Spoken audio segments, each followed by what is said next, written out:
Hello students. तो हम लोग स्टार्ट करते हैं हमारा आज का सेशन। तो लास्ट क्लास के अंदर हम लोगों ने देखा था कि मैट्रिक्स के कौन कौन से टाइप्स है ना। स्क्वायर मैट्रिक्स हम लोगों ने देखा था। स्क्वायर के अंदर हम लोगों ने देखा स्केलर, यूनिट मैट्रिक्स, है ना। और हम लोगों ने क्या देखा, skew symmetric, symmetric matrix. Okay, तो मैट्रिक्स के जो टाइप्स हैं उनसे रिलेटेड भी एमसीक्यू किस तरीके से होते हैं हम लोग वहाँ से स्टार्ट करते हैं। तो सबसे पहले हम लोग इस क्वेश्चन के अंदर देखते हैं यहाँ पे क्या हो रहा है। The matrix is non as symmetric, diagonal, upper triangular. हमें इस मैट्रिक्स को देख के बताना है ये कौन सी मैट्रिक्स है। तो बहुत ही इजी है ना। तो ये जो डायगोनल है 2 3 9, 2 3 9 के नीचे सभी जीरो है, मतलब जो ट्राइंगल बन रहा है वो कहाँ बन रहा है, ऊपर की तरफ बन रहा है। तो हम लोग इसको अपर ट्रायंगुलर मैट्रिक्स बोल देंगे, है ना। तो ट्रायंगुलर भी बोलना सही से भी बेटर, इसका वर्ड क्या है, अपर ट्रायंगुलर मैट्रिक्स। तो देखो कितना इजी क्वेश्चन है ना। अब हम लोग नेक्स्ट क्वेश्चन की तरफ जाते हैं। क्या बोल रहा है ये, in uh upper triangular matrix n by n minimum number of zero is. Okay, तो इस क्वेश्चन को हम लोग समझने के लिए एक एग्जांपल देखते हैं, उससे थोड़ा सा ये क्लियर हो जाएगा। जैसे कि मान लो मैं 2 बाई 2 की एक मैट्रिक्स लिखता हूँ, अपर ट्रायंगुलर मैट्रिक्स, है ना। तो अपर ट्रायंगुलर मैट्रिक्स के अंदर मुझे जीरो कहाँ रखना है, बस डायगोनल के नीचे रखना है, कंपलसरी यहाँ पे जीरो रखना है मुझे, 1 2 3। अब ये 1 2 3 में से भी कुछ जीरो हो सकते हैं, बट इसका जीरो होना कंपलसरी है, इस एलिमेंट का कंपलसरी। अब मान लो जैसे मान लो मैं बी लिखता हूँ, तो यहाँ पे नंबर ऑफ एलिमेंट कितना है, 1। Minimum number of element zero यहाँ पे कितने होने चाहिए, 1। अब देखो बी में एक 3 बाई 3 की मैट्रिक्स लिखता हूँ, जैसे इससे पहले वाले एग्जाम्पल के अंदर हम लोगों ने देखा था, है ना। तो मैं लिख देता हूँ 1 2 3। ओके, यहाँ पे जीरो लिख देते हैं, 5 6। अब देखो कंपलसरी मुझे कहाँ जीरो लिखना है, डायगोनल के नीचे की तरफ जीरो लिखना है। तो यहाँ पे कितना एलिमेंट है, तो यहाँ पे तुम एलिमेंट काउंट करोगे ना, तो यहाँ पे 3 है, तो इसकी काउंटिंग हम इस तरीके से करते हैं। यहाँ पे कितने एलिमेंट है, 1। और यहाँ पे कितना एलिमेंट है इस वाले के अंदर, 1 + 2 = 3 एलिमेंट। क्लियर। तो 3 बाई 3 के लिए आंसर आ रहा है 3, और 2 बाई 2 के लिए आंसर आ रहा है 1। तो यहाँ पे हम लोगों ने क्या किया है, 1 ओनली, है ना। ये 2 बाई 2 का ऑर्डर है, हमने 1 ऐड किया है।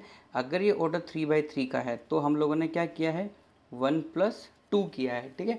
अगर 4 बाई 4 की कोई मैट्रिक्स होगी तो उसके लिए हम लोग क्या करेंगे, 1 + 2 + 3। इसी तरीके से अगर 5 बाई 5 की कोई मैट्रिक्स होगी तो उसके लिए हम क्या करेंगे, 1 + 2 + 3 + 4। क्लियर। तो हम लोग लिख सकते हैं 4 n/n मैट्रिक्स। जो पूछा है वो हम लिख सकते हैं, क्या लिख सकते हैं हम लोग, मिनिमम नंबर ऑफ जीरो, है ना। डायगोनल के नीचे जो है वो जीरो होने चाहिए, तभी जाके हम उसको अपर ट्रायंगुलर मैट्रिक्स बोलेंगे। तो minimum number of zero in upper triangular matrix हम लोग लिख सकते हैं। कहाँ से स्टार्ट करते हैं काउंटिंग, 1 + 2 + 3 + 4। अब देखो 3 बाई 3 की मैट्रिक्स से तो 2 ऐड हुए हैं, है ना, और n/n की मैट्रिक्स से तो ये कहाँ तक ऐड होगा, n-1 तक। अब देखो ये sum of first n natural number है, तो इसका हम लोगों को फॉर्मूला आना चाहिए। क्या होता है, अगर n तक होता तो n+1/2। अगर ऐसा है तो कहाँ तक आएगा, n-1 इंटू n/2, इस तरीके से। तो n इंटू n-1/2 जो है हम लोगों का कौन सा ऑप्शन के अंदर आ रहा है, ऑप्शन नंबर ए के अंदर आ रहा है। क्लियर। तो इस तरीके से हम लोग काउंटिंग कर सकते हैं कि हमें टोटल नंबर ऑफ एलिमेंट्स जो हैं मिलेंगे कितने, n इंटू n-1/2। अच्छा, इसका एक और मेथड है, वो भी हम लोग देख लेते हैं। देखो, है ना, अगर हम लोग को समझ में आ जाता है तो हम ये भी यूज़ कर सकते हैं, मेथड नंबर 2। जैसे कि मान लो कोई मैट्रिक्स है n/n की। क्लियर। ये n/n की क्या है, मैट्रिक्स। अब है ना, यहाँ पे जो एलिमेंट है, मैं तुम्हें यहाँ पे बता रहा हूँ, ये जो एलिमेंट है, ये वाले एलिमेंट कौन से होंगे, डायगोनल एलिमेंट होंगे। अगर मैं तुमसे पूछूं कि डायगोनल के अलावा यहाँ पे जितने भी एलिमेंट है, ये इस तरीके यहाँ से लेकर यहाँ तक, और एक और कौन से होंगे डायगोनल के नीचे भी एलिमेंट्स होंगे। क्लियर। तो अगर रेड कलर में जो लिखा है, और टोटल नंबर ऑफ एलिमेंट की मैं तुमसे बात करूं, तो टोटल कितने होंगे, total element in the matrix of order n/n total होगा कितना, n²। अच्छा, अगर मैं तुमसे बात करूं कि डायगोनल में एलिमेंट्स कितने होंगे, तो डायगोनल में एलिमेंट कितने होंगे, इसका डायगोनल में एलिमेंट होंगे जितना ऑर्डर है n होंगे, ठीक है। तो अगर मैं तुम्हें जानना चाहता हूँ कि ये जो ब्लू कलर में जो मैंने लिखा हुआ है ना, डायगोनल के ऊपर और डायगोनल के नीचे, तो इसमें नंबर ऑफ एलिमेंट हम लोगों को कितने मिलेंगे, है ना, टोटल माइनस डायगोनल। तो n² - n जो एलिमेंट है ये कौन से वाले एलिमेंट होंगे, ये ब्लू कलर डायगोनल के ऊपर और डायगोनल के नीचे वाले मिला के। अब हम लोग सिर्फ इसमें इंटरेस्टेड है ना। तो ऊपर और नीचे नंबर ऑफ एलिमेंट इक्वल होंगे क्योंकि स्क्वायर मैट्रिक्स है। तो सिर्फ अगर हम इसकी बात करना चाहते हैं कि इसके अंदर नंबर ऑफ एलिमेंट होंगे कितने, तो कितने होंगे n square minus n by 2। तो अगर हम यहाँ से n कॉमन ले लेंगे तो क्या आ जाएगा n माइनस 1/2 है ना। तो इस तरीके से हमें डायगोनल के नीचे एलिमेंट कितने मिलते हैं, इतने। और इतने ही नंबर ऑफ मिनिमम जीरो होने चाहिए किसी भी मैट्रिक्स को क्या बताने के लिए, या तो अपर ट्रायंगुलर बोल दो या लोअर ट्रायंगुलर, क्योंकि n इंटू एन माइनस 1/2 जो है डायगोनल के ऊपर भी इतने एलिमेंट है और डायगोनल के नीचे भी इतने एलिमेंट है। क्लियर। चलो अब हम लोग आगे बढ़ते हैं, मैट्रिक्स के ऑपरेशंस के बारे में देख लेते हैं, जैसे कि एडिशन, मल्टीप्लिकेशन, सब्ट्रैक्शन या फिर इक्वलिटी ऑफ मैट्रिक्स है ना। तो हम लोग स्टार्ट करते हैं इक्वलिटी ऑफ मैट्रिक्स के साथ। क्लियर। तो देखो इक्वलिटी ऑफ मैट्रिक्स क्या बोल रही है, two matrix of same order are equal if their corresponding elements are equal. तो ये बहुत ही ईजी सी बात है। कोई भी जो मैट्रिक्स है, जैसे कि मान लो मैंने लिखा if A is equal to B, तो ऐसा या तो मैं तभी लिख सकता हूँ जब ए और बी का ऑर्डर क्या रहे, सेम। अगर ए का ऑर्डर 2/3 है तो बी का ऑर्डर भी क्या होना चाहिए, 2/3। प्लस ये तो हो गया हमारा सेम ऑर्डर वाली बात। अब ये जो करस्पॉन्डिंग वर्ड है, करस्पॉन्डिंग वर्ड मीन्स जैसे कि मान लो एक एग्जांपल ले लेते हैं हम लोग है ना। एक एग्जांपल ले लिया मैंने, ए के अंदर एलिमेंट है A11, A12 and A21, A22। इसी तरीके से अगर मैं इसको बताना चाहता हूँ कि ये बी के बराबर है ना, ये बी मैट्रिक्स की जो है मैं यहाँ पे वैल्यू लिख रहा हूँ नीचे, ये है B11, B12 and B21, B22। अगर मैं बोल रहा हूँ ये मैट्रिक्स सेम है तो सबसे पहले ऑर्डर सेम होना चाहिए, जो यहाँ पे दिख रहा है ये भी 2/2 की है और ये भी 2/2 की है ना।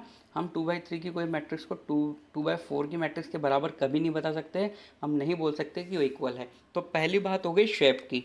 शेप मीन्स ऑर्डर, ऑर्डर से ही शेप पता लगता है ना। तो जैसा अगर शेप ऑर्डर सेम होगा तो ही मैट्रिक्स इक्वल होगी। साथ में करस्पॉन्डिंग एलिमेंट भी क्या होने चाहिए, सेम। करस्पॉन्डिंग एलिमेंट मतलब ये जो A11 है ये AB11 के बराबर होना चाहिए। A11 किसके बराबर होना चाहिए, B11 के।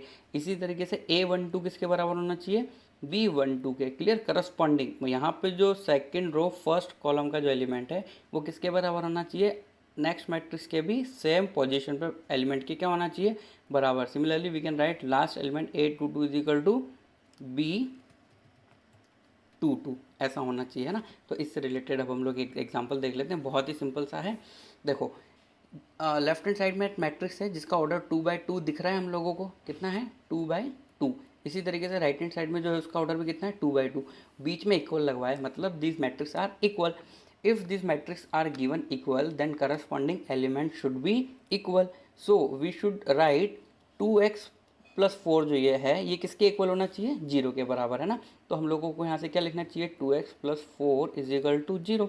इसी तरीके से जो ये 3y माइनस एक्स है ये किसके इक्वल होना चाहिए, करस्पॉन्डिंग 5 के। तो हमें यहाँ से लिखना चाहिए 3y minus X is equal to 5। Clear. ऐसा हम लोग लिख सकते हैं। अब देखो और भी हम कंपैरिजन कर लेते हैं। तो z plus 2 is equal to हम क्या लिख सकते हैं, 3 के बराबर है ना। करस्पॉन्डिंग एलिमेंट देखते जाओ और इक्वेशन लिखते जाओ। तो अब हम लोग क्या लिखेंगे, x plus Z is equal to कितना होगा, -1 है ना। तो सबसे पहले यहाँ से मुझे एक बात पता लग रही है कि मैं x यहाँ से डायरेक्टली कैलकुलेट कर सकता हूँ। x इज इक्वल टू कितना हो जाएगा, -2। ठीक है। अब ये x की वैल्यू हम सेकंड वाली इक्वेशन के अंदर रख देते हैं। तो अगर मैं यहाँ -2 रखता हूँ तो -2, तो ये क्या हो जाएगा हमारा, देखो 3y, okay 3y minus x, तो ये +2 हो जाएगा। यहाँ पे +2 इज इक्वल टू 5, मतलब ये क्या हो गया 3। तो इससे हम लोगों को y की वैल्यू मिल गई, कितनी मिल गई, y is equal to 1। Okay, यहाँ से हम लोग डायरेक्ट निकाल सकते हैं z की value, z is equal to कितना हो जाएगा 1। अब देखो लास्ट वाली इक्वेशन क्या है, x plus Z is equal to -1। X की वैल्यू कितनी है, -2 और y की वैल्यू कितनी है 1। दोनों को ऐड करो, -1 हो रहा है क्या, यस। अगर ये -1 नहीं आता ना यहाँ पे तो हम लोग बोल देते हैं कि ये मैट्रिक्स इक्वल हो ही नहीं सकती है ना, एक्स वाई जेड की वैल्यू हम लोग कैलकुलेट नहीं कर पाएंगे, ऐसा हम बोल सकते थे। क्योंकि ये इक्वेशन सेटिस्फाई हो रही है तो हमें एक्स वाई जेड की वैल्यू मिल गई है। So we want to calculate the X plus Y plus Z. तो X plus Y plus Z अब हम लोगों को कैलकुलेट करना है। एक्स की वैल्यू -2 है और वाई कितना है 1 and Z is equal to 1। तो ये वैल्यू कितनी हो गई 0, जो ऑप्शन नंबर किस में है, ए के अंदर अवेलेबल है। ठीक है। तो इक्वलिटी ऑफ मैट्रिक्स के अंदर क्या होना चाहिए, दोनों का ऑर्डर सेम होना चाहिए और करस्पॉन्डिंग एलिमेंट्स क्या होने चाहिए, सेम। क्लियर। अब हम लोग आ जाते हैं नेक्स्ट जो है हमारा एडिशन ऑफ मैट्रिक्सेस, है ना। तो क्या लिखा हुआ है भाई यहाँ पे, सबसे पहले हम लोग रीड कर लेते हैं। Addition of matrix is possible only if they are of same order. Clear. तो अगर कोई मैट्रिक्स 2/3 की है तो उसको किसी और मैट्रिक्स के साथ अगर हमें ऐड करना है तो दोनों मैट्रिक्स का ऑर्डर जो है वो क्या होना चाहिए, सेम। ए भी 2/3 का होना चाहिए, बी भी क्या होना चाहिए, 2/3 का। अगर ए प्लस बी करना है हमें, ए का ऑर्डर है 3/4 तो बी का ऑर्डर भी क्या होना चाहिए, 3/4।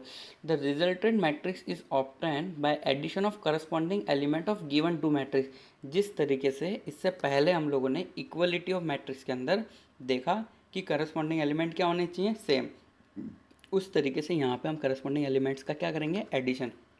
तो देखो यहाँ पे जो मैंने बात बोली ना वही यहाँ पे लिखी हुई है।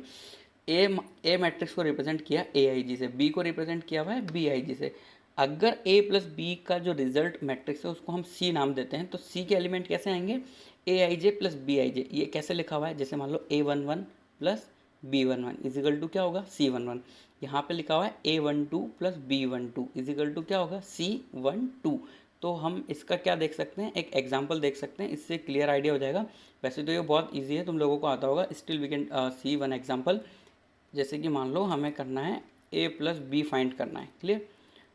If a given and b is given है, a इज इक्वल टू है, कोई भी मैट्रिक्स ले लेते हैं हम, 2 3 -4 एंड 5 2 -1। इस तरीके से हमने एक मैट्रिक्स ले ली। इस तरीके से हम लोग एक मैट्रिक्स एक और ले लेते हैं, मैट्रिक्स क्या ले लेते हैं हम लोग, बी मैट्रिक्स ले लेते हैं।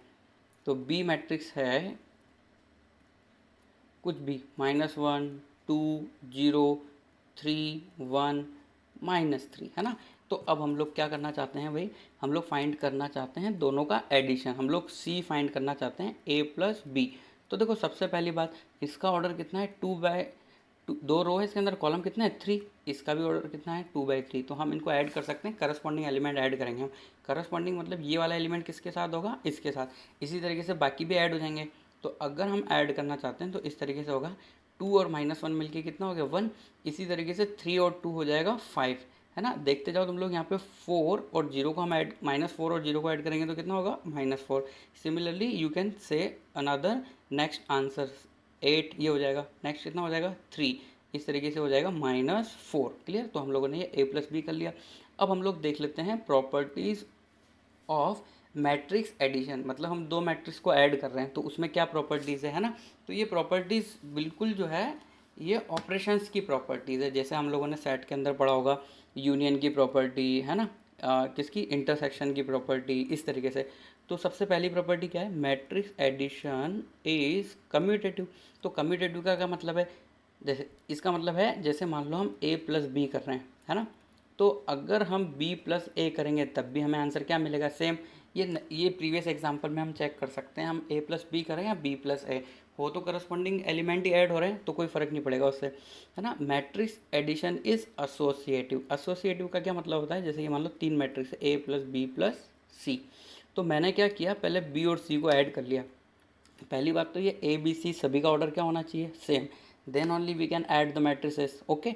तो अगर मैं बी और सी को पहले ऐड कर रहा हूँ तो इसको हम ऐसे भी कर सकते हैं, हम ए और बी को क्या कर सकते हैं, पहले ऐड कर देते हैं और जो भी आंसर आएगा उसको किस में ऐड कर देंगे, सी में। तो इसको बोलते हैं हम एसोसिएटिव प्रॉपर्टी। क्लियर।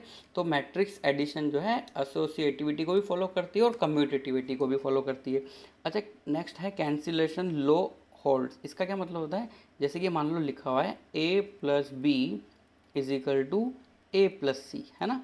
तो हम यहाँ से ऐसा रिजल्ट लिख सकते हैं, a से a को हम कट कर सकते हैं और हम लिख सकते हैं b इज इक्वल टू सी, जैसा हम लोग नॉर्मल मैथमेटिकली करते हैं। क्लियर। तो हम लोगों ने क्या पढ़ा, कम्यूटेटिव, सबसे पहले a प्लस बी किसके बराबर होगा, b प्लस ए के। इसी तरीके से एसोसिएटिविटी भी फॉलो होती है एडिशन के अंदर, and cancellation low also exist. Okay, और भी इसके अंदर प्रॉपर्टीज़ हैं बट वो हम लोग डायरेक्टली भी समझ सकते हैं, जैसा कि हम लोग देख सकते हैं किसी मैट्रिक्स के अंदर अगर हम लोग नल मैट्रिक्स ऐड करेंगे तो मैट्रिक्स हमें आंसर वही आएगा, है ना। तो हम ऐसा लिख सकते हैं, जैसे कि मान लो कोई मैट्रिक्स है ए, उसके अंदर मैंने नल मैट्रिक्स ऐड करी। अब ये जो नल मैट्रिक्स है ना, इसका ऑर्डर वही होना चाहिए जो ए का है। अगर ए 3/3 का है तो ओ भी क्या होना चाहिए, यूनिट मैट्रिक्स 3/3 की, मतलब तुम ऐसा बोल सकते हो उसको I3। तो ये किसके बराबर आएगा, ए के। तो हम ऐसे भी ऐड कर सकते हैं और हम लोग नल मैट्रिक्स प्लस ए भी कर सकते हैं, है ना। तो यहाँ पे आइडेंटिटी वाला कंसेप्ट आ जाता है जो तुम चैप्टर 1 के अंदर पढ़ोगे कि एडिटिव जो इन्वर्स और आइडेंटिटी है वो जीरो से हम लोग मतलब आइडेंटिटी मैट्रिक्स से रिप्रेजेंट करते हैं। क्लियर। अब हम लोग आगे बढ़ते हैं नेक्स्ट, सब्ट्रैक्शन, है ना। तो सब्ट्रैक्शन के अंदर कुछ भी नया नहीं है।